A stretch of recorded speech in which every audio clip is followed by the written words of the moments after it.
नमस्कार दोस्तों, मेरा नाम है निहाल सिंह। अगर मैं आपसे पूछूं कि आप एक यूपीएससी टॉपर से क्या उम्मीद रखते हो, तो आप सबका सवाल मुझे लगता है कि सेम होगा कि एक यूपीएससी टॉपर कुछ हमारे समाज के लिए अच्छा करेगा और वो हमारे समाज को शिक्षा देगा और उस चीज़ पे काम करेगा कि हमारा समाज कितना अच्छा हो सके और हमारे समाज को ऊपर ले जाने की कोशिश करेगा।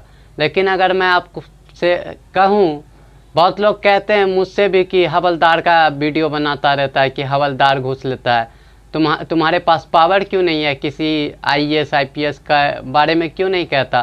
तो और आईएएस आईपीएस के बारे में कम न्यूज आती है कि वो रिश्वत लेते हैं या फिर ऐसा कुछ गलत चीज़। तो मुझे भी लगा, मैंने आज तक कवर नहीं किया आईएएस आईपीएस का ये चीज़ें रिश्वत वाली।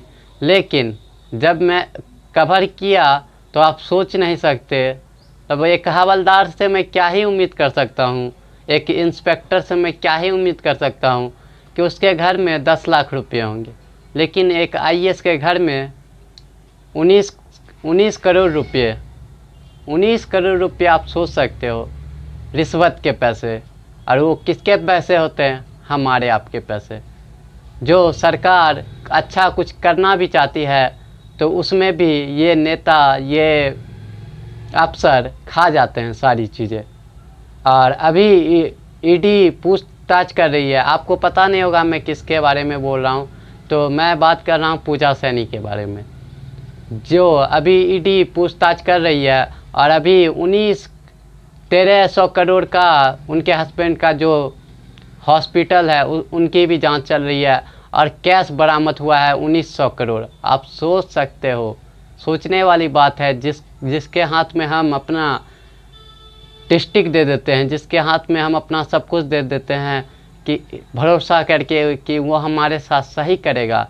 लेकिन जब वो इंसान, कभी कभी मुझे लगता है मुझे हमेशा लगता था कि नेता भ्रष्ट होते हैं, ये सब सही होंगे, आईएएस आईपीएस पढ़े लिखे होते हैं तो ये हमारे समाज के लिए अच्छा करेंगे। लेकिन मतलब ऐसे आईपीएस हैं, ऐसे आईएएस हैं, मतलब ये सब पढ़ लिख के भी पैसे के पीछे भाग के और हमारे समाज को ऊपर ले जाने की जगह और अंधेरे में ढकेल देते हैं।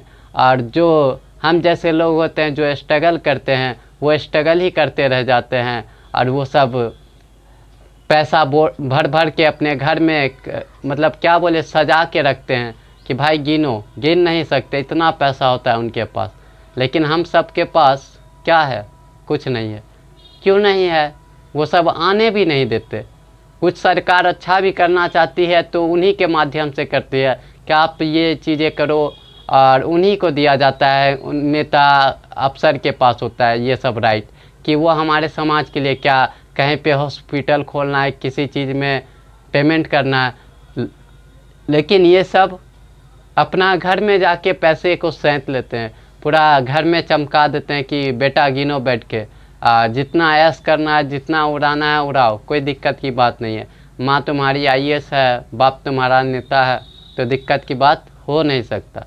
तो सोच सकते हैं हमारे समाज में एक पढ़े लिखे भी कह सकते हैं जाहिल लोग रहते हैं, जो लोगों की मदद, तो कह सकते हैं कि मदद वो क्या करते हैं, वो खुद की मदद करने में लग जाते हैं। एक आईएएस ऑफिसर हमेशा मैं सुनता हूँ वो कहता है इंटरव्यू में कि मैं देश की सेवा करना चाहता हूँ। मैं मानता हूँ सब वैसे नहीं होते हैं, लेकिन ये लोग कौन होते हैं? ये लोग कौन होते हैं? एक आईएएस ही तो होते हैं, एक यूपीएससी। इनसे भी शुरू में पूछा जाता है तो ये भी कहते हैं हम अपने देश के लिए कुछ अच्छा करना चाहते हैं, हम अपने देश के लिए कुछ भविष्य, बेहतर भविष्य देखते हैं, हम शिक्षा पे काम करेंगे। फिर क्या हो जाता है, साल 2 साल अच्छे से काम करते हैं, जब हो जाता है कि अब तो कोई नहीं हटा भी नहीं सकता, इन लोगों को कोई हटा भी तो नहीं सकता ना भाई। ये आईपीएस हैं, आईएएस हैं, इनको तो कोई हटा भी नहीं सकता, बहुत पावर है इनके हाथों में। तो हमको इनसे डरना चाहिए और चुप रहना चाहिए कि रिश्वत लेते हैं, लेने दीजिए। और हम आप कैसे हैं ये भी देखिए।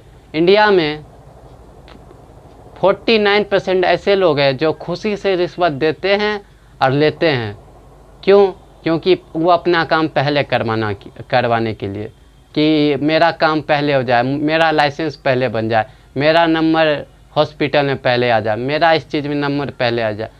और यही हालात है हमारे रिश्वत का। एक न्यूजीलैंड से एक पत्रकार आया था, पूरी दुनिया में वो रिसर्च कर रहा था कि पूरी दुनिया में सबसे ज़्यादा रिश्वत कौन सी देश में लिया जाता है, तो इंडिया आया। इंडिया आने के बाद मंदिर, मस्जिद, स्कूल, कॉलेज, सरकारी दफ्तर पूरा घूमने के बाद वो न्यूजीलैंड गया। जब न्यूजीलैंड जाने के बाद उसने एक किताब लिखी, और उस किताब में जानते हैं सर क्या लाइन लिखी हुई थी? किताब में लिखी हुई एक लाइन थी कि दुनिया का सबसे अगर भ्रष्ट देश जो रिश्वत सबसे ज़्यादा लेता है वो इंडिया है। तो आप सोच सकते हो ये कितनी बेइज्जती की बात है कि हमारे आसपास इतना, कुछ लोग खुशी से देते हैं, कुछ लोग खुशी से लेते हैं। हमने माइंडसेट ही ऐसा बना दिया है, बचपन से ही स्टार्ट हो जाता है कि तुम एग्ज़ाम में पास करो तुमको ये साइकिल दिलवा देंगे, तुम ये पास करो तुमको मोबाइल दिलवा देंगे। मतलब बचपन से ही सिखाया जाता है रिश्वत देना। और उसके बाद इंडिया के लोग, उस किताब में एक और लाइन लिखी हुई थी कि इंडिया के लोग भगवान से भी नहीं डरते, भगवान को भी रिश्वत देने की कोशिश करते हैं कि भगवान मेरा ये काम करवा दीजिए, मैं आपको इतने पैसे दूंगा, इतना सोना चढ़ाऊँगा। अब इतने बेखौफ हो चुके हैं लोग कि उनको भी लगता है कि भगवान रिश्वत लेके हमारा काम कर देंगे। तो क्या माइंडसेट है हमारे, बचपन से जो हमें सिखाया जाता है वही हम सीखते हैं। लेकिन अब जो है माइंडसेट चेंज करने का मुझे लगता है राइट टाइम आ चुका है। और जितना हम इस चीज़ को ख़त्म कर सके, रिश्वत, ये सारी चीज़ें, उतना हमारे देश के लिए बेहतर है। और हमारे जो मिडिल क्लास लोग होते हैं, जो गरीब होते हैं, उनको उतना ही सपोर्ट करने की ज़रूरत है। तो